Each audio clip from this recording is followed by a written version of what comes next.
Hey everyone, what's up? Welcome to another episode of Pacific Arc Tig Welding. My name's Dusty. For today's episode, we're going to do something a little different. We're going to do an FAQ or Ask Me Anything episode. A couple days ago, I put out a couple posts on Instagram, basically hitting anyone up if they wanted to ask questions. So I got a list of questions going on the computer here, and we'll pile through a few of them. We got some bizarre ones.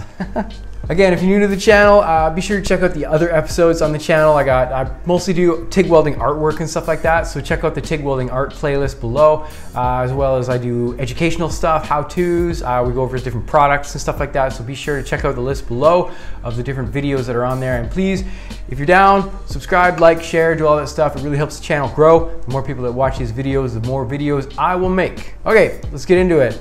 We got some strange questions here. We'll start off with a normal one. How do you get the colors with the stainless TIG welds? I'm sure a lot of people watching this probably already know this, but we'll go over it again.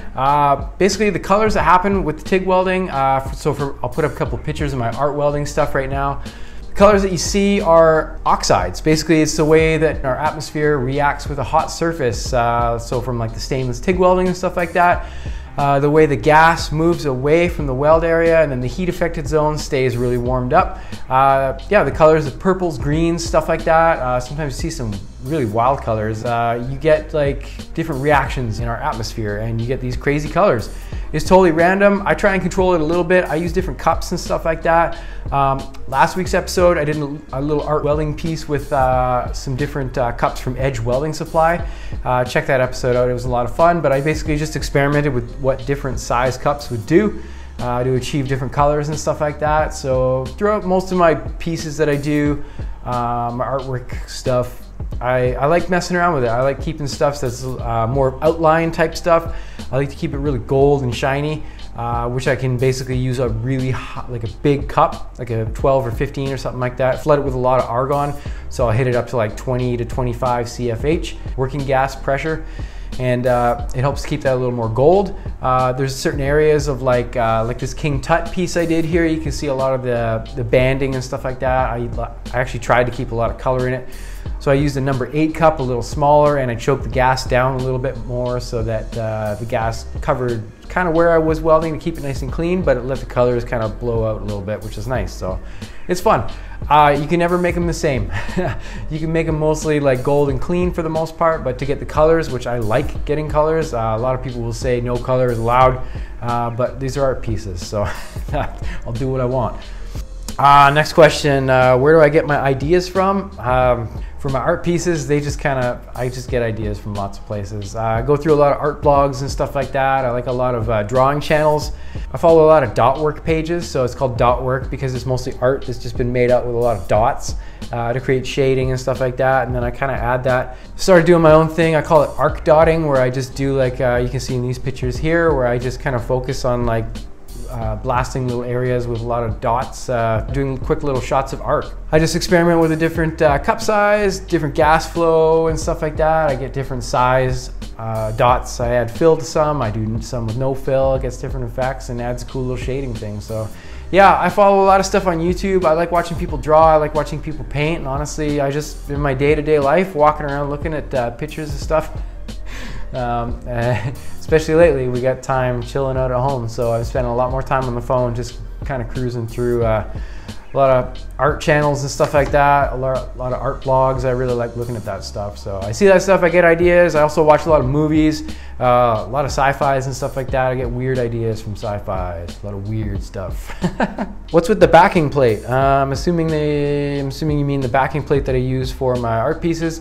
Yeah, you can call it a backing plate, you can call it a chill plate. I call it a chill plate because I use it to suck a lot of heat out of the piece that I'm doing.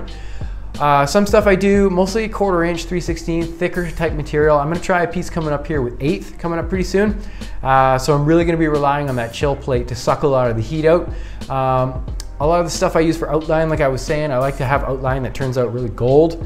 So when you have a thicker backing plate, it pulls a lot of the heat out, keeps your plate that you're actually working on a little bit cooler, and it will keep a lot of the color out. So I can focus on making color when I want it, and then when I have areas that I don't want any color, it's pretty easy to do because that piece, that big thick, I think it's, hold on, let me measure this.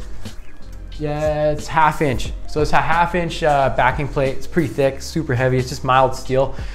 Pulls a lot of the heat out, and it also stops my plate from warping quite a bit. So if you're working with thin stuff, like some people hit me up for questions on Instagram.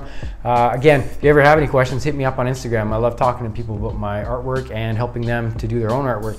But some people hit me up, they're gonna do some real thin stuff like 1/8 inch or even thinner. I definitely recommend finding yourself a thick backing plate, something that will suck the heat out so you won't overcook the piece that you're working on, as well as keep it straight so that when you pop it off, it will be out of shape a little bit, but you know, working it over wood blocks or something like that is pretty easy to fix. Random one, favorite travel spot.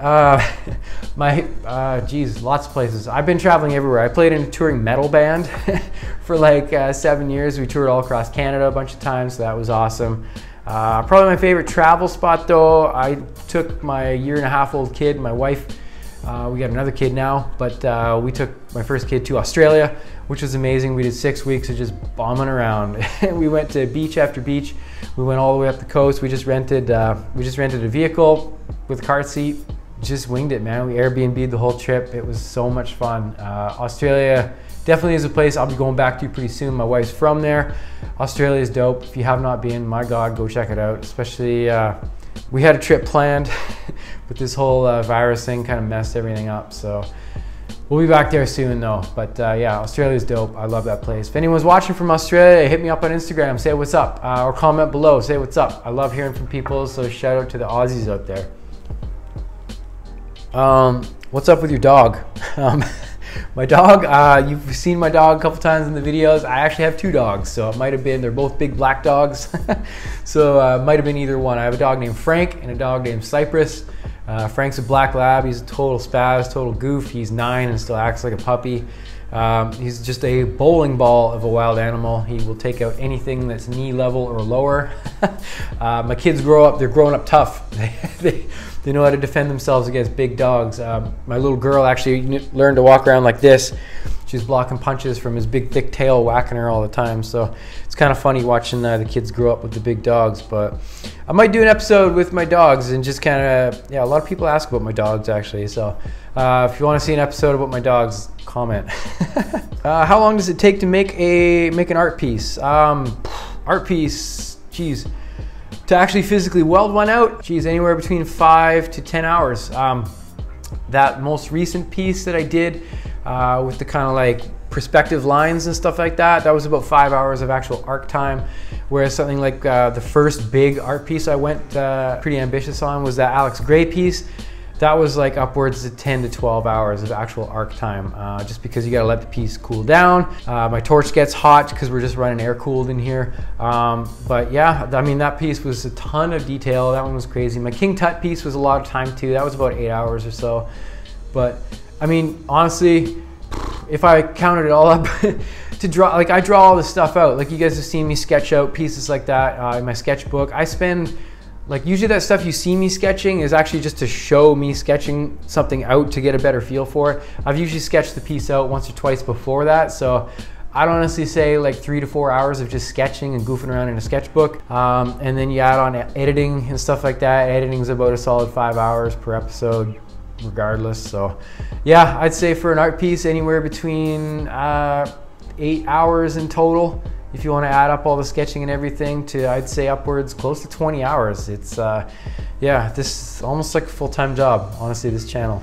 But it's awesome. I love it. Those are my favorite pieces to do. Why don't you swear? Why don't I swear?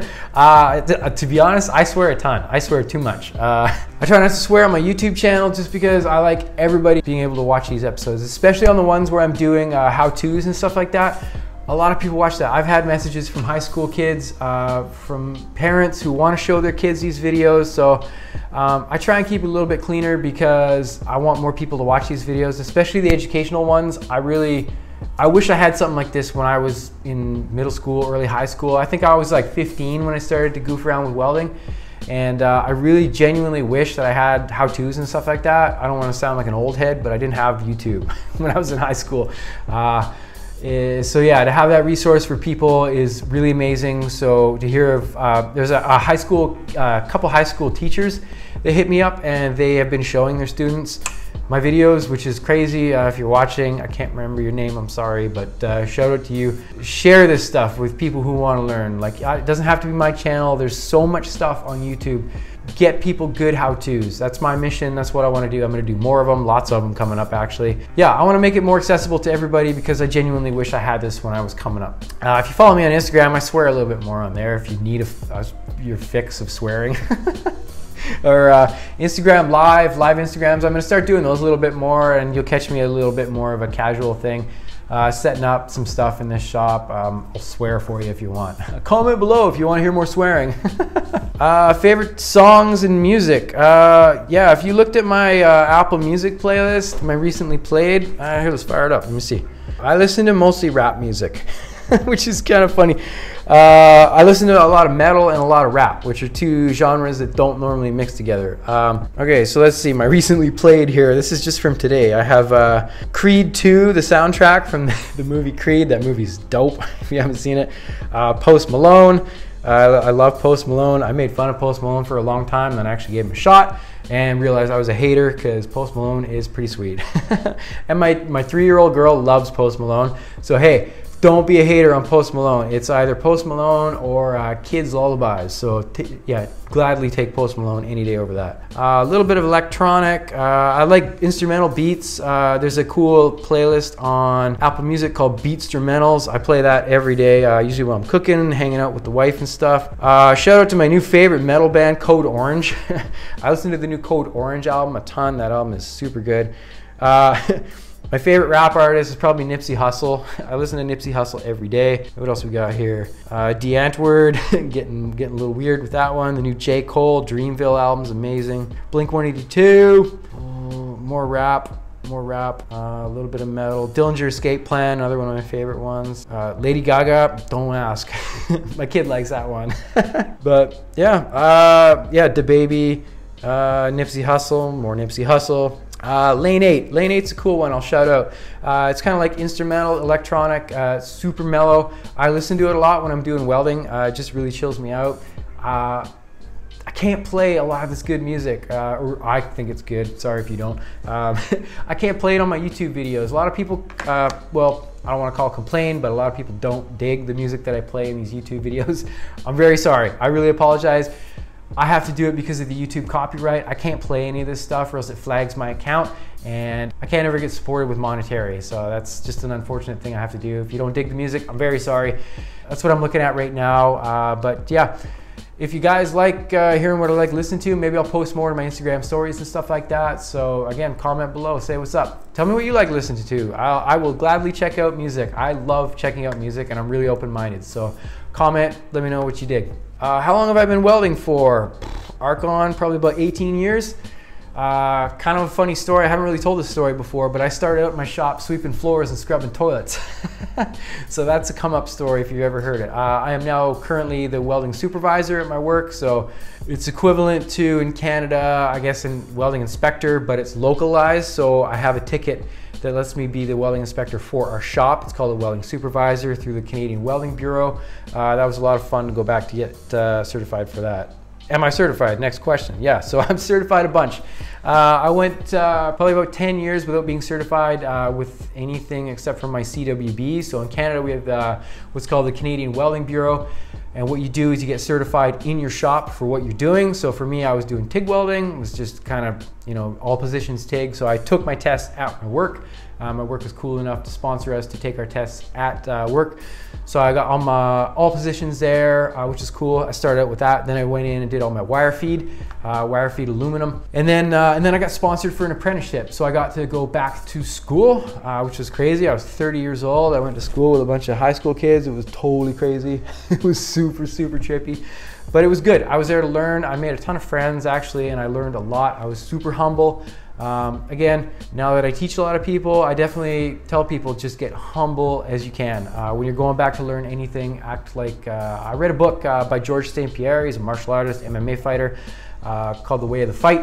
And he talks about something called the white belt mentality. I talk about it in my Instagram quite a bit, but the white belt mentality kind of preaches what I teach a lot of my students, is that no matter what you're doing, act like you're brand new at it. Even if you're in school like I was, as a 30-year-old with a bunch of 18 and 19-year-old people, We're all there to learn the same thing. You got to act like you know nothing. That's the best attitude you can have. If you're ever looking for a job, act like you're experienced. That's great, but never act like you know everything. Be modest, be humble, and always be cool to learn. Even if you know it already, act like you don't learn it. It always impresses somebody when you stand there, you pay attention, and then if you learn it, you bang it out first try, and they're surprised that you know how to do it already. So it's like a win-win. It's just a good attitude thing. I preach to a lot of people. So sorry, off track. Canada, we have what's called your entry level, which is your C level ticket. Your next one is your B level ticket, and then an A level ticket, which includes all your specialty medals. So I went in, I did my C level was split into two. When you do your apprenticeship, they break it into 2 6-week chunks. I did the whole thing in one go. That one was a lot of work, actually. Your entry level was probably the most stressful in Canada here. You do a little bit of wire feed, you do lots of oxy, which was kind of fun. I'd never done a lot of oxyacetylene welding. So yeah, again, being humble. Go back and do something you haven't done since high school, and that was a lot of fun.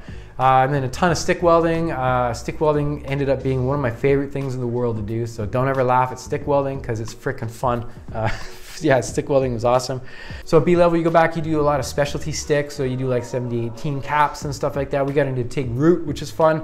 That's where I really had a lot of fun because I hadn't done a lot of mild steel TIG and stuff like that. So I got into that, got to learn a lot about mild steel TIG. Again, I'd been TIGging for over 10 years at this point, and boom, I was learning something new. It was crazy. And then A level was a lot of stainless TIG, a little bit of aluminum TIG. Man, they did not teach me a lot of that. It's a quick taste of like, okay, here's some aluminum TIG. This is what it's like. You do that for 3-4 days and then you're on to something else because A level is very intensive. You're very quick through all the things. Specialty metals, we did stainless stick, which is crazy. Stainless stick welding is wild. If you've never done that before, you get a chance to try that. It's fun. And then I went back, like I was saying, for my certified welding supervisor, which is kind of like a welding inspector. Not really. Don't argue with me in the comments. I will not respond. It's like a welding inspector at your shop. You're certified to be the inspector at your shop. And then that's it. You have to resubmit if you ever go work somewhere else. So it's not like a welding inspector, a CWI. It's a certified welding supervisor. Same thing, kind of a bit different. But that was fun. That was a hard level. That was a lot of tests I had to write for that one. So that's what I did. Went from scrubbing toilets to the welding supervisor at my shop now. So that was fun. What do you do for a day job? We do work for the military. Not actually allowed to tell what I do on my YouTube channel, but if I told you, I'd have to kill you. And I'm getting some more views now, so I'd have to kill a lot of people. How easy would it be to weld someone in a cage? That's a bizarre question. I don't know. Aluminum, stainless, you maybe could have specified that a little more. I don't know. Do they want to be welded in a cage? There's some freaky people out there. Maybe if they were chill and they just let me do my thing. I hope they have eye protection for sure. Don't want to get a sunburn. Half an hour, maybe less, to actually keep them in there and they couldn't get away. Obviously, if they're fighting me, that would be a lot more difficult. I could burn them.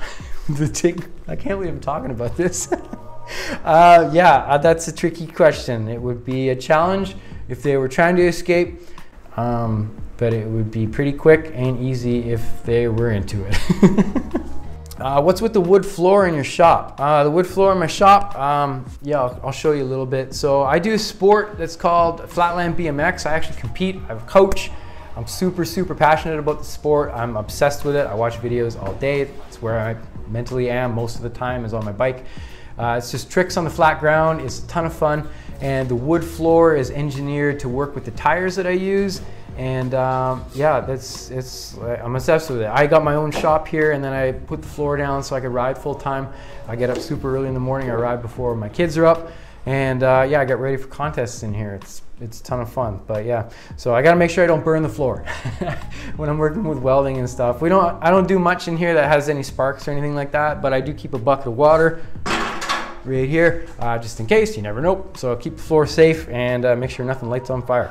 Who inspires you with welding art? Oh man, shout out to, too many to count. Shout out to Dabs Wellington. Dabs, what's up, man? Dabs has helped me out with getting going a little bit.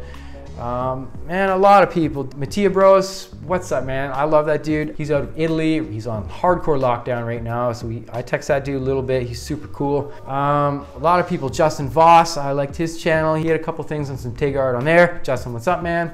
Too many people doing it. Like it's hard to shout everybody out. There's too many people, not too many people doing it. There's a lot of people doing it because I want more people to do this. This is kind of why I got into doing the how-tos and stuff like that. People hit me up on Instagram. Hit me up on Instagram. If you ever have any questions about any weld art stuff or any TIG welding stuff, period, just hit me up. I love talking about it. I love teaching people. I now have an online course that's about to drop. Might be out by the time this video comes out. I can't remember when this is supposed to come out. Might come out real soon. Hit up my website. I have a website, pacificarttigwelding.com. It'll have all my information on my online course. My online course is not free, but to hit me up on Instagram, totally free. Hit me up anytime. I will do my best to get back to you. But so many people doing TIG art. I really love it. I wish more people would do it and more people give it a try. It's doing something new with the trade. It's been around for a little bit, but more and more people are doing it, and I want more people to do it. I think it's amazing. So if you do TIG art and you're watching, keep going. I love it. Shout out to you. Some of my favorite other channels, House of Chop. I love House of Chop videos. Hit up House of Chop on Instagram and YouTube. That dude is awesome, super, super nice. And we'll do one more question here. What's your favorite, stainless TIG welding or aluminum TIG welding? Couldn't pick. I love doing, I'm finding more and more things to do with each type. As you guys saw a few weeks ago, maybe a month ago, I did that TIG welded eyepiece. I made like a 3D sculpture of like an eyeball. That was super, super fun. And that kicked off so many ideas. That stuff's a little more easy to do with aluminum. I'm gonna do some stuff with that, man. You wait, I'm gonna do like some biomech stuff, like Terminator type, like hands and faces and stuff like that. I'm really stoked to do that. That's more appropriate for aluminum, so that's fun. But the flat pieces, those turn out way better with stainless. I've tried doing them with aluminum. They don't turn out terribly good because I love the depth of color and stuff like that you can do with the stainless. So I'm gonna go with stainless for the flat art pieces. But at my work and at my shop here, I do stuff that's stainless and aluminum. I switch it up almost every week actually here, and I really enjoy doing both. I've definitely done more with aluminum TIG welding. I've had more experience, torch time or arc time, whatever you wanna call it, doing that. So I have more experience with aluminum, but I feel like I'm learning more with stainless. So again, I feel like that white belt mentality I talked about. I'm learning more. I'm a student of stainless. I'm a student of welding, period. But like, that's one I'm learning more with. Every time I do something, I get like crazy ideas. I'm doing more now with like scribe lines, like doing etching and stuff like that. I'm using the heat marks, the heat affected zones, and doing etching and that. I'm getting crazy ideas with stainless. So I'd probably say right now, I'm really excited about stainless. But anyway, that's enough questions for today. I really thank you very much if you responded with the questions. I really appreciate it. This is a lot of fun. The crazy questions, that's fun too. Bring them on. I will do more posts where I'm asking more questions. I'll do an Ask Me Anything episode once every 3-4 months or something like that. But if you enjoyed this, leave it in the comments below. If you have more questions, leave them in the comments below or hit me up on Instagram. It's at pacificarttigwelding. I will save all the questions, and I'll try and remember Instagram handles because I didn't remember everybody's name, so I didn't shout you out. I apologize. So next time I'll do a better job at it, but hit me up with questions. Again, like, this is just fun. I love doing these episodes. We're all kind of on lockdown right now. I am working a little bit still, but this is just a fun one for me. Keep it a little bit casual, have a coffee, and just kind of goof around a little bit. So I like being loose. I like being fun. I like just hanging out. So to put this out and kind of BS with the people that send me these questions is a lot of fun. So again, thank you so much for watching. If you stuck with me to the end, I really appreciate it. Subscribe, like, share, do all that stuff. I always feel bad asking, but it really means a lot because it helps my channel grow, and I'm doing this pretty seriously. As I talked about, like, my art pieces are a significant amount of time, and I don't have a Patreon or anything like that. I'm not going to ask for money, so I just yeah, people support the channel by subscribing and sharing it with people. Share it with someone that you know will like this. I really appreciate that. So thank you very much for watching. Support other people on YouTube doing this thing. Support people on Instagram. Just say what's up, comment, and if you TIG weld too, tag me. hit me up with questions, show me your work. I love seeing that stuff. So again, thank you so much for watching. Thank you for supporting my channel. I really appreciate everyone that watches and hits me up. So have a good one. Peace.